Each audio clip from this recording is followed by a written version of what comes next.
So I wanted to make a couple quick points. Wow, it's so funny when you think, oh, I got an idea, I'm gonna go down there, I'm gonna go share my ideas right now on camera, and then you get on the camera, what was I thinking? So the reason I am so crypto crazy, because I'm very pro-American. American badass, and I did not stutter when I said that.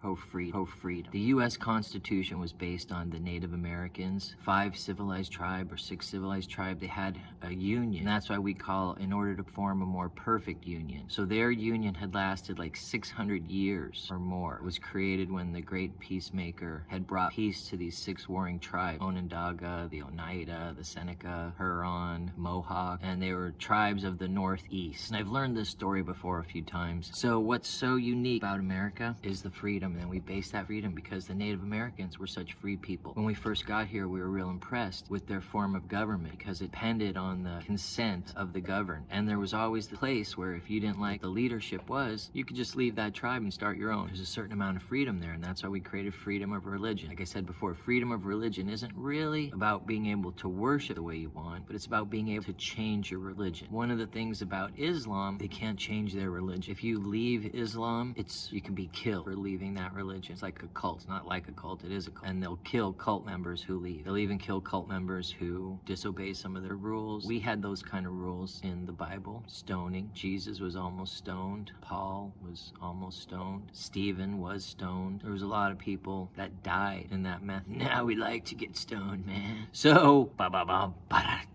America, one of these freedoms in capitalism we're going through right now, this conflict between capitalism and communism. Capitalism demands competition. Communism demands central control. So the central bank, the Federal Reserve, creating a debt note that we all have to use and call money, is a monopoly. Our country's against monopolies because they lead to corruption. So cryptocurrency is competition for the fiat currency. The fact that the cryptocurrency is there actually gives more credibility to the fiat, because the cryptocurrency is based on nothing but faith and people buying into it and buying it with their fiat currency. Eventually, I guess you could just trade crypto for crypto, kind of how I paid Mario the last few weeks since we started the church with my cryptos. I just gave him crypto instead of dollars. And I guess you could make an agreement to be like, okay, I'll work for 10,000 XRP a month or a year or whatever, depends on how valuable they are. And you have to make that agreement, and then you agree to it, and then that's what you pay. So we're selling our church, strangely enough, the building, not the church itself. We're gonna continue to have a ministry and go serve the people of America, North America, and we're all doing it all in crypto. Just because we want to show that it can be done. We're not trying to bring down, or we don't hate the central banks or the fiat currency. I do think that the fiat currency system is what's corrupted some of the politicians, because they can print money without any recourse because there's no competition. And so they just bring the value down and down and down and devalue it and make it worth less and less to give themselves power and to take power over weak-minded people who will just take money and sell out their country. And we're at war, and it's time you people wake up! Cena accidentally called Taiwan a country. He apologized. He wasn't educated on the situation at hand, and he spoke. Because woke means you're a loser. Because woke means you're a loser. Everything woke turns to shit. Because woke means you're a loser. Because woke means you're a loser. Come on, sauce, bitch, you on this. I'm an American badass, and I did not stutter when I said that.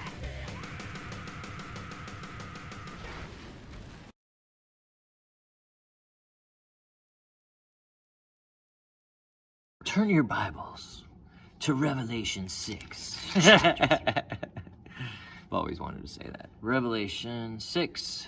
Next I watched as the Lamb broke the first of the 7 seals, and I heard the 4 living beings say in a thundering voice, "Go!" And I looked, and in front of me was a white horse. Its rider had a bow and was given a crown, and he rode off to conquer. I think that's the doctors and the witchcraft and the same stuff when they're talking about pharmakia, as in Revelation 18:23, that they're controlling the world with drugs and brainwashing people, the pharmaceutical company. And then this is what kills me. When I first came out with the marijuana church, and they were like, oh, don't you think that's drugs? Don't you think that's what's gonna be used to control the people? And if marijuana, and maybe, okay, let's say possibly it is. We're legalizing marijuana all around the world right now. Is that to control the people? Is it to control all the things that can be made with the hemp plant? I don't know. Maybe that is the pharmakia, but I don't think the weed people are brainwashing the whole world. The pharmacy, you go to a doctor these days, they're basically drug dealers. And I can tell you that because I was one, so I know it.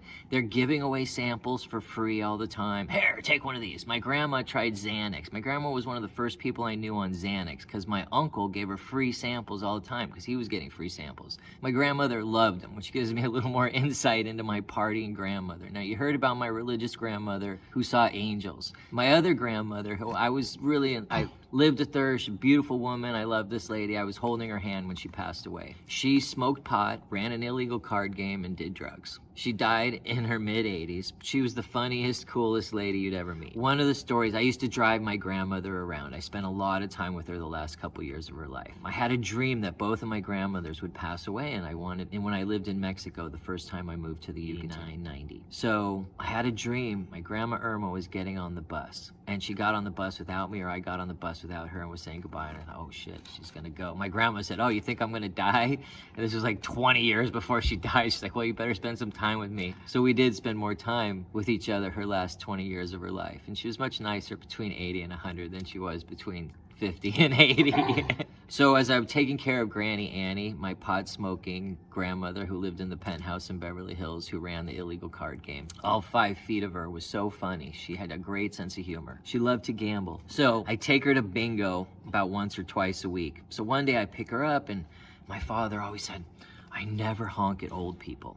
I always think that could be my mother. So I'm with my grandmother, and we're waiting real patiently because I see this old guy in front of me. If he's waiting for someone, he's having a hard time pulling out of the alley to get onto the street to turn right or left.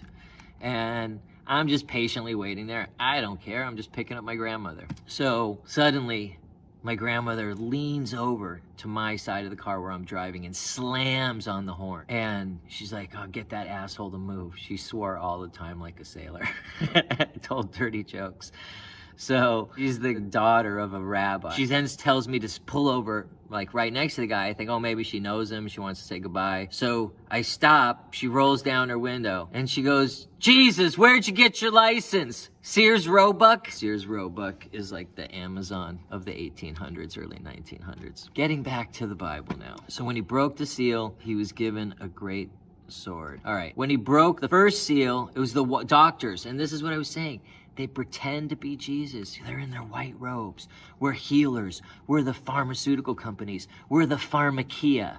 We put the most advertising into all newspapers, magazines, movies. You know, they like sponsor the whole world because they control it, because everybody's on fucking drugs instead of natural medicine. So I was always looked at like, oh, you got marijuana. That's evil. Your marijuana's evil. It's a drug. It's the pharmakia that God spoke of.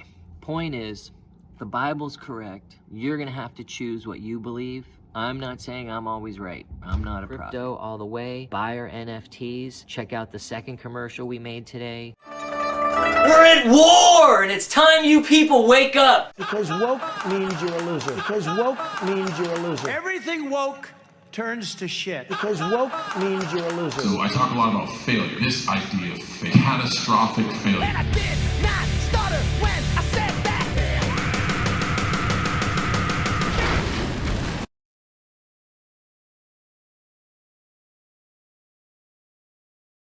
I think the United States is under attack from China. I think China's taken over the whole world. And central banks are allowing China to take over the whole world, using the money to bribe politicians. You look at our politicians, they're all making money in China. Their children are making money in China. Look at Hunter Biden, okay? The guy was running $1 billion hedge fund. He had never run a hedge fund before. I think I could do a better job with cryptocurrencies than Hunter Biden. The point wasn't about Hunter Biden being a masterful guy who could handle large sums of money for hedge funds. The point was to give him huge fees so that they could compromise him. Probably gave him hookers and drugs too, knowing what a degenerate this asshole was. So our entire leadership of the United States of America practically is compromised by China, other countries, because of drugs, sleeping with children, whatever it is, smoking Parmesan off the floor. They're totally corrupt and insane, and we, the American people, are just as insane for even listening to these guys. So as a person who was in the marijuana industry and outside the law, considered an outlaw somewhat, I dealt with an outlaw culture. Most of my friends were pot dealers. I'm used to living outside of the legal parameters. So if they say, you gotta get vaccinated,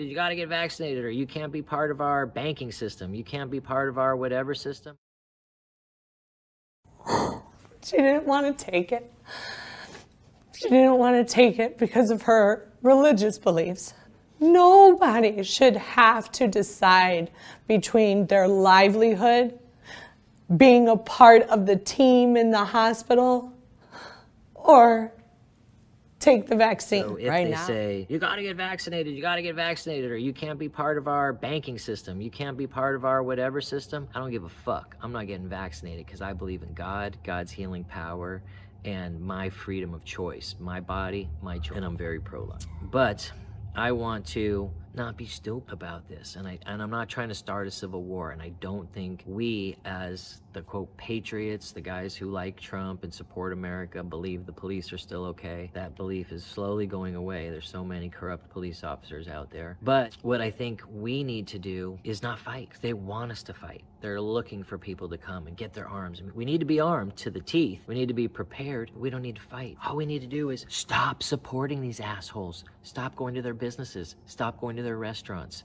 Stop taking their money. Even if it's for 1 year, we stop using this Federal Reserve note and we just use cryptocurrencies and trade them amongst ourselves. These people will lose their power. They'll lose their influence, because what we're doing is we're letting a bunch of fucking nerdy ass hall monitors, who are the biggest perverts in the world that became the politicians, control what all of the cool people who get out there and hustle and work every day and take care of their families, pay their rents, you know, pay their bills. They're making us look like, oh, we're the bad guys because we believe in God and don't want to get vaccinated, when the truth is they're taking money because they're being bribed and blackmailed for their perversions and their lusts and greed, and they're putting horrific burdens upon us that they don't carry themselves. Look at these politicians. They're out at the restaurants with no masks. They're out hanging out. They're sending their kids to in-person schools. Mario just had his kids kicked out of school for 2 weeks because of Corona. Cold. Oh, they sat next to a kid who had it 3 weeks. 3 weeks now. I mean, it's effing ridiculous what's going on. And you're putting up with it. So this kid was on the Joe Rogan show. That's how I came up with Joe Rogan, who came to our church. I'd forgot that in the earlier tape. So this guy who was on the Joe Rogan show, and I like watching Joe Rogan's show, I think he was the head of Gab. And he said, we just need to set up a parallel economy, a parallel culture. And that's what Malcolm X said. Malcolm X says, I don't want integration. I don't need to be a Martin Luther King. He goes, why do I need to be with you asshole white people who don't even like me? He goes, I just need to have the freedom to have my own shit, to be free enough to have my own banks, my own businesses, and do my own thing. He goes, I don't need segregation. I don't want segregation where we're separated intentionally, but I believe in separation. I feel the same fucking way. And Malcolm X was a hero of mine. So, and it was funny because I heard what an asshole Malcolm X was. He hated Jewish people. He's anti-Semitic. He's this and that. And then I had to read him for one class in college, and I started reading the book. Okay, so Joe Rogan had this guy on, and he said, oh, we have to have this separate culture. Malcolm X said the same thing. And so I had never heard that. All I had heard was negative things about Malcolm X. He was assassinated February 21st, 1965, and I wasn't born until November 22nd, 1965. So I never really knew who he was, and he was never made into a hero hero the way Martin Luther King was. So I'd always heard Martin Luther King positive, Malcolm X negative. And what I had heard from my father was, oh, he's a bad guy, anti-Semitic. So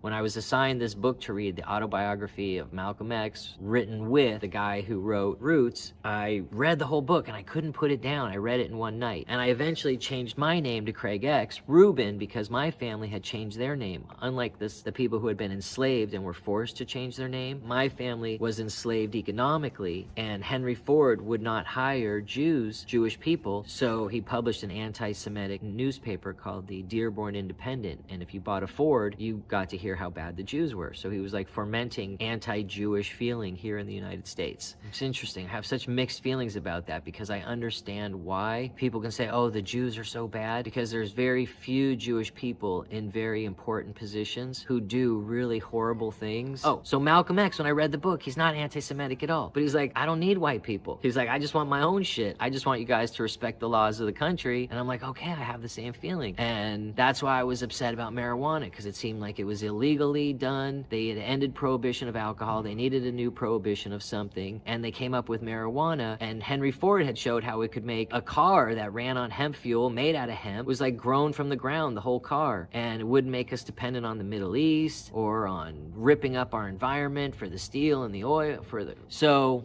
many good things from him. So this Malcolm X says we should live separately, and I was such an admirer and became such a fan of this book. I like read everything by him and started watching movies, and I changed my family name back to Rubin for my stage name. So I became Craig X Rubin whenever I did comedy or I do church stuff. I'm like, that's my power name because of Malcolm X. And he's just, like I said, a hero of mine because he just said, we don't need you. We just want to be treated fairly. And I feel that's how the people who want to be unvaccinated for religious reasons, we don't need this culture. We don't need you. If we have to separate ourselves, we will for our religious freedom. That's what the people did to come to America. They weren't having their religious freedom in Europe, so they came here. And if we have to go to Montana, I don't want to leave America. I don't want to leave our Constitution, but I'll go to a small state. We'll go to Florida where the governor and government supports freedom. And that's going to lead to a civil war. So what I want to do with our ministry is get out there, bring Americans together, show. Like I said, it's hard with interruption after interruption. That's why our phones are such a tragic thing. They're so convenient and so awesome, and yet they stop us from having deep thoughts all the time. Deep thought is not let these fucking nerds and assholes who have sold out to the Chinese central banks who are bringing our countries into war after war to manipulate us economically, and they're buying and bribing our politicians. We can't let them control us. We, the people, have to take over, but without violence, like Gandhi did in India. You can kill the British Empire. Now, America, when we had our revolution, we fought those damn British because they were going to take away our guns and kill us. And our American government and the Chinese and the United Nations may want to take away our guns and come and kill us too. So we can't give in to that, but we can defeat them without a civil war, I believe, if we follow the pattern of Martin Luther King and Mahatma Gandhi. So peacefully, we can take over by non-cooperation. That's how Gandhi did it. You don't cooperate with the government. You don't cooperate with the corporations. That's what I stopped doing. They kicked me off the plane. I stopped cooperating. I stopped riding on their plane. They kicked me off of somewhere else. I stopped doing it. Look at Owen Benjamin. He was in Hollywood. He doesn't need Hollywood anymore. He's making money. He's got his ranch. He's living off the grid, and he's still performing in part of society. You think you can't quit your job? God will provide. Somehow. I don't know how, but he will provide. And just be willing to work hard. It might be a lot harder work than your job, but you're going to be doing it with your family, and you're going to be doing it with a sense of freedom.